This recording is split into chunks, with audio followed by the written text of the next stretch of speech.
ધોરાજીમાં રાજ્ય સરકાર નાફેડના અધિકારીઓ દ્વારા તુવેરની ખરીદીમાં ખેડૂતોને હેરાન કરતા હોવાનો પૂર્વ ધારાસભ્ય લલિત વસોયાનો આક્ષેપ છે। ધોરાજી તાલુકામાં 6700 જેટલા ખેડૂતોએ તુવેરની ટેકાના ભાવે નોંધણી કરાવી। ધોરાજીમાં રાજ્ય સરકાર નાફેડના અધિકારી દ્વારા તુવેરની ખરીદીમાં ખેડૂતોને હેરાન કરતા હોવાનો પૂર્વ ધારાસભ્ય લલિત વસોયાનો આક્ષેપ છે। ધોરાજી તાલુકામાં 6700 જેટલા ખેડૂતોએ તુવેરની ટેકાના ભાવે નોંધણી કરાવી હતી અને રાજ્ય સરકાર અને નાફેડ દ્વારા ઓછી ખરીદી કરવી પડે એટલે સેટેલાઇટમાં ખેડૂતોએ તુવેર નથી વાવી અને બાના હેઠળ 2475 ખેડૂતોની નોંધણી રદ કરી।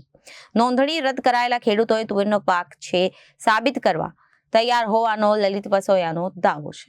ખેડૂતની તુવેર ઇરાદાપૂર્વક ખરીદી કરવામાં ન આવતી હોવાનો વસાયાનો આક્ષેપ છે અને રાજ્ય સરકારે કૃષિ મંત્રીને તાત્કાલિક ઉકેલ લાવવા અપીલ કરી છે।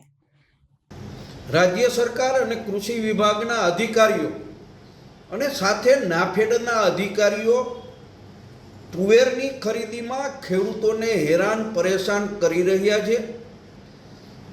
ધોરાજી શહેર અને ધોરાજી તાલુકાની અંદર 6700 જેટલા ખેડૂત ખાતેદારોએ તુવેર ટેકાના ભાવે ખરીદાય એટલા માટે નોંધણી કરાવી। બજાર ભાવ અને ટેકાના ભાવમાં ડિફરન્સ છે।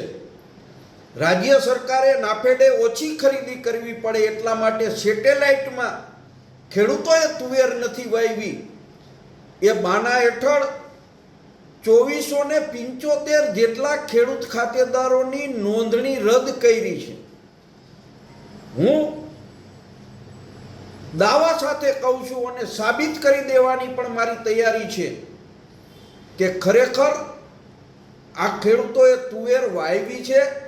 સેટેલાઇટના બાના હેઠળ કે સેટેલાઇટની કાંઈ મિસ્ટેકને કારણે ખેડૂતોની તુવેર ઈરાદાપૂર્વક ખરીદવામાં નથી આવતી। ખેડૂત ખરીદી સેન્ટર ઉપર જાય છે, રાજકીય આગેવાનો પાસે જાય છે, પરંતુ રાજ્ય સરકાર જ્યાં સુધી નિર્ણય ન કરે ત્યાં સુધી ખેડૂતોને આ મુશ્કેલીનો સામનો કરવો પડે છે। મારી રાજ્યના કૃષિ મંત્રીશ્રીને અને મુખ્યમંત્રીશ્રીને વિનંતી પણ છે અને મેં એમને પત્ર પણ લખ્યો છે કે તાત્કાલિક ધોરણે આ વસ્તુનો ઉકેલ લઈ આવી અને ખેડૂત ખાતેદારોએ જેને નોંધણી કરાવી છે એવા ખેડૂત ખાતેદારોની તુવેર તાત્કાલિક ધોરણે ખરીદવામાં આવે।